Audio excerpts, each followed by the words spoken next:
Man, I did not want to make this video. If you don't like it, leave. We will not defund police. We don't want no riots in our neighborhoods or in the streets. We respect freedom of speech. We protect what we believe. We don't want nobody dead, so please do not tread on me. What's going on, everybody? Some unfortunate news has recently happened, I believe it was last week, regarding an airman. So I've been following this story on the 6-hour P320 for a few years now. That firearm came out in 2014. The trigger on P320s are really nice. Unfortunately, they found out that they were not drop safe. When it drops on a certain angle, the weight of the trigger shoe would allow inertia to pull the trigger far enough for the trigger to go boom, or for the firearm to go boom. So 6-hour decided to do a voluntary upgrade, which some people in the 2A community have really criticized SIG about because they think that it should have been a mandatory upgrade. The upgrade essentially slimmed down the trigger shoe, and the trigger shoe is the part of the trigger that actually you put your finger on. So there is a lighter weight, slimmer trigger shoe, and that solved that drop safe problem. Now we're back at 6-hour P320 shooting when they're not supposed to. And to me, as a manufacturer, I know that there has to be a logical explanation. Guns don't just go off. They just don't. And that was kind of the story that everybody was feeding, or was spreading, I should say. This most recent event had an airman lose his life. It's a life that could have been preserved. But like we all know, in the Second Amendment community, you find one of the basic safety rules being broken. And I don't hear anyone talking about that, and I understand why. They want to respect the family, they want to respect the airmen. You know, I get that. I have an issue with this, because this is the only other time I've heard of the military P320, the M17 and the M18 having issues. And let me be specific, I've only heard of the M18 having issues. But there are manual safeties on these firearms, and the service members are supposed to be trained on how to manipulate those safeties when presenting the firearm. So, from what the story is, the airman had his P320 M18 in a holster, and he set it on the table and it discharged, hitting him in the chest and killing him. That's the unofficial story. That's tragic. That's tragic. A service member losing their life like that is tragic. There's no information being released on whether or not the manual safety was engaged or not engaged on this firearm when it discharged. Like I said, there's no information whether or not the safety was engaged or not. I'm assuming it's not, and then I wanted to do my own test. There is a man who took it upon himself to test his P320. Well, this gentleman used his .45 P320, and he was able to have it discharged without the trigger being pulled. Now, the YouTube channel, let me make sure I get his thing correct. His YouTube channel is Wyoming Gun Project. I think it was released like 3 days ago. The first time I saw it, I skipped past it because I seen a screw in the trigger guard. And I was like, what kind of monkey business is this? And I immediately dismissed it. Obviously, curiosity got to me, and I eventually watched it last night. And I'm glad I did, because what he was doing was using that screw as a constant pressure on the trigger, but not enough to obviously pull the trigger, but just a little bit. What he was saying is less than a millimeter. And I'm going to have this video in the description so that you can watch it after my video. It has opened my eyes to the serious issue with the P320. I wanted to test my theory about the manual safety. his firearm did not have a manual safety. And other than the 2 cases, both of them M18s have manual safeties, I'm almost positive none of the other P320s that had these discharges had manual safeties. With the tragedy of this loss of life, people like Wyoming Gun Project are taking serious measures of testing and trying to figure out what the problem is, because apparently 6 Hour doesn't want to do that. So after watching this video, I had to essentially make the decision that I'm not going to take my P320 out anymore if I can replicate the problem. So without further ado, let me get my dusty case here. I've had this firearm for about 5 years. I bought this during the COVID crazy times. This is the P320 M17. This is the full-size military Army issue sidearm that replaced the Beretta M9. I've had this firearm for 5 years, and I take this firearm out when I go hunting. Anytime I'm out hunting, this is my sidearm that I go out with. It's only a 9mm, and I realized after meeting Mr. Bear for the first time out there that I probably need something else. But this is better than nothing, so I was carrying this.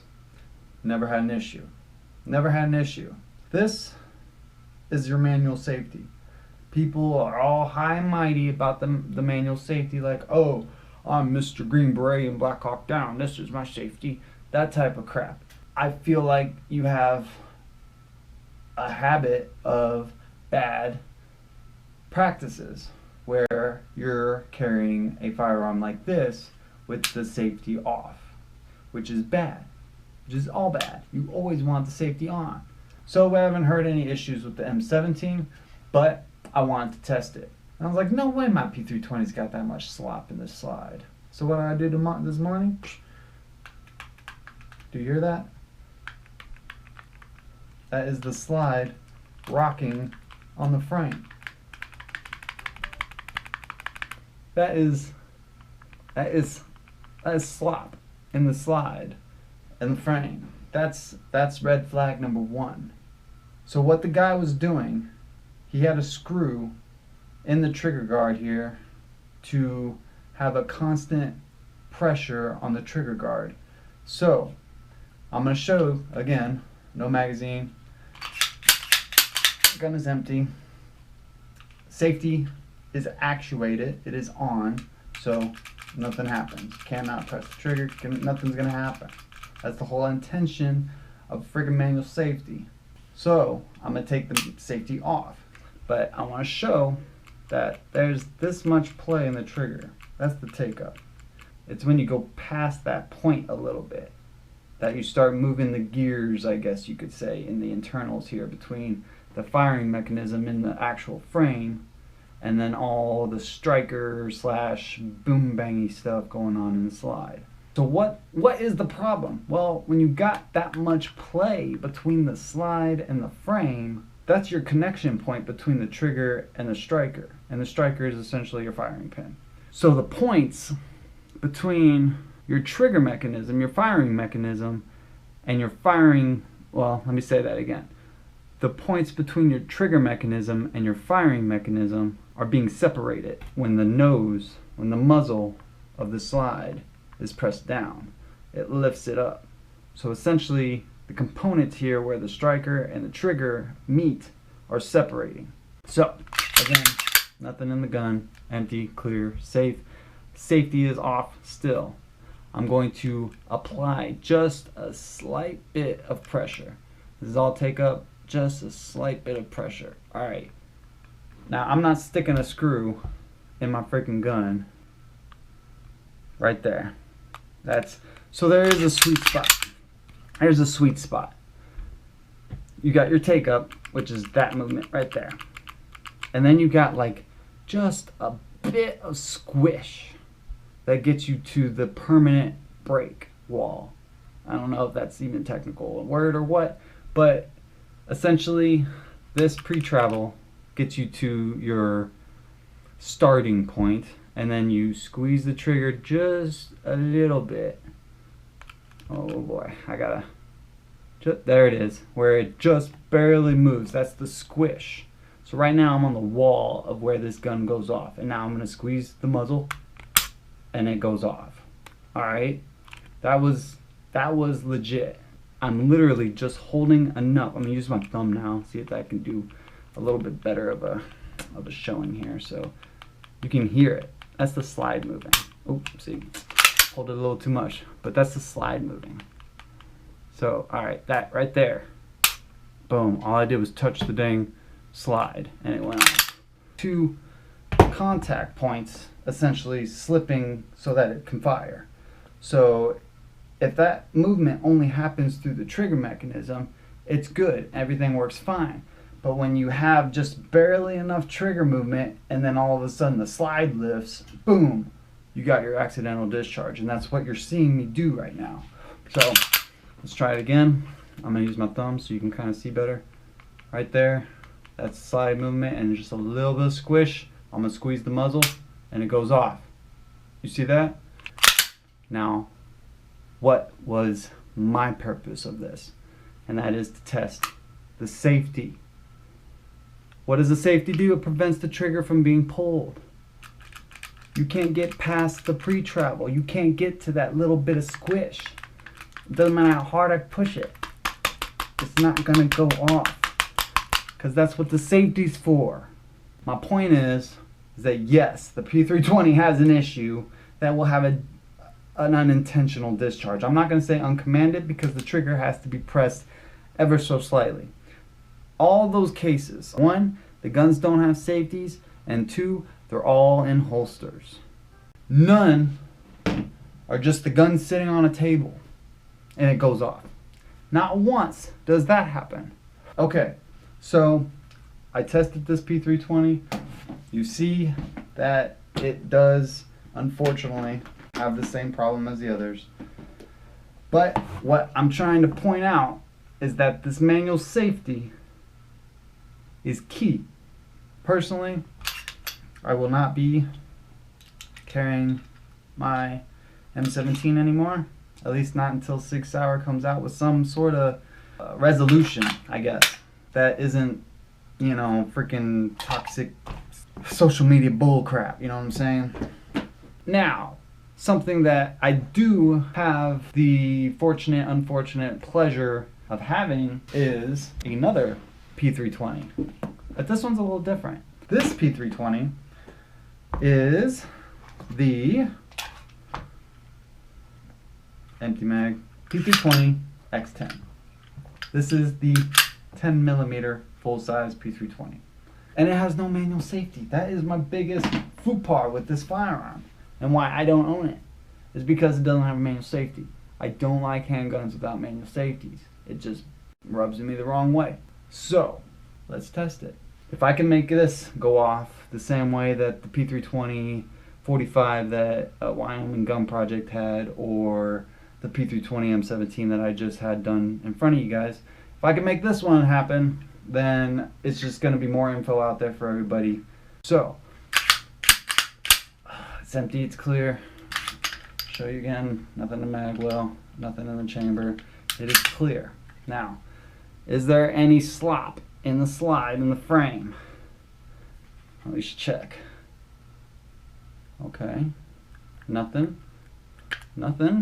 That's a good sign. Oh, okay. So we got slop in the rear end. Almost the same kind of slop that we had in the M17. All right, let me grab that M17 again. I should have left it out. All right, here's the M17. You know, that's the same amount of slop on the rear as this one. So the front is really solid. If my theory is correct, what I was saying earlier, this rear end slop wouldn't be an issue so much as the front end, because the front coming down would bring the striker assembly, all this junk up here, up and away from the actual firing mechanism in the frame, which would cause issue with it sliding off when it's not supposed to. So since there's nothing up front, I'm gonna, all right, man, that spring is heavy. So it's clear. Now this got the X series trigger, so it's a lot better than even that one. So I'm just gonna barely put, I mean, right now I'm at the pre-travel wall. I haven't even broke that wall yet. This trigger is really nice. I don't have very much. Oh, okay. I moved it just a bit. Nothing. No movement up front, so there really isn't nothing. Nothing. I'm gonna pull it a little more. Let's see. Oh, I think that was my trigger. I think that was my finger, because I was still pulling on it.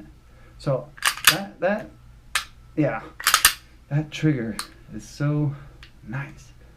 Okay, I got a little squish on that one. Let me see if I can get that again. Okay, there's a squish. Oh, that was my trigger finger.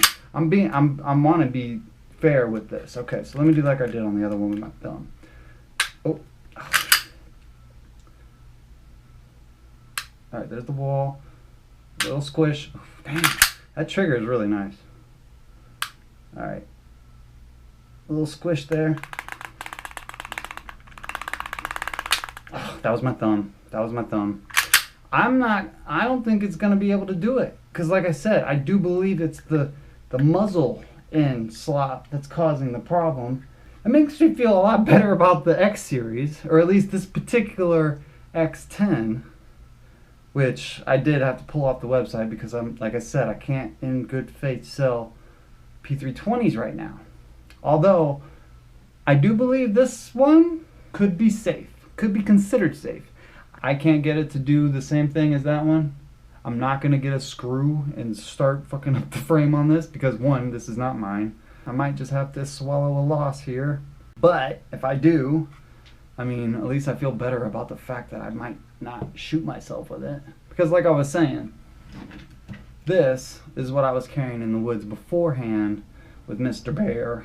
And a 9mm, even FMJs, heavy FMJs, just ain't gonna do very good. Now, you get a hard cast 10mm like this, and you actually got some serious protection out there. But from right now, I'm not selling P320s.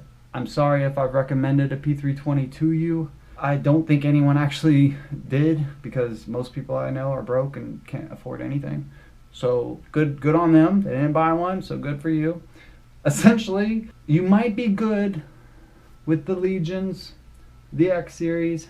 You would think there would be less slop because it's the upper echelons of the models, the X series, the Legions. These are the top tier upgrade versions of these guns. So you would think, if the problem lied with bad parts, MIM parts, whatever, if that was the issue, which it could be, that could be the issue, but I'm thinking it's a fit and finish issue. I'm thinking the slop between the muzzle, or in the muzzle, and this slop up front is causing a out of spec gap between the firing mechanism and the trigger mechanism. I don't know. At the end of the day, check your P320s, check that muzzle slop, check it. I do believe that is what the issue is. I think X series, like this X10, and possibly the Legion series handguns would be safe, but don't take my word for it. Hopefully you know someone that has one, and just ask them to do a test. But I did it on this one, and I did it on my personal M17, and you've seen it for yourself that yes, I can get this one to unintentionally discharge. Fortunately, I cannot get this one to, but I still like manual safeties, and now the entire internet knows why. But like I said, manual safety prevents the trigger from ever getting past that point of no return, that point of failure. I don't like bringing out my gun, but I felt like I needed to do this. I wanted to test my equipment. I wanted to see if I could make mine do that, because I haven't heard about the M17s having this issue, and I wanted to see if the manual safety would prevent it from happening, and it does. I'm not one way or another. I'm very objective. I'm a manufacturer. I'm a dealer. I want to sell quality tools to the people, and I can't sell the P320 right now until 6 Hour comes out and says, yes, this is the problem. We will update our frames. If it's a frame thing, if it's it must be a frame thing, right? It's got to be a frame thing, which being polymer, that could be a very easy fix. But ultimately, if you have a manual safety on your firearm, use it.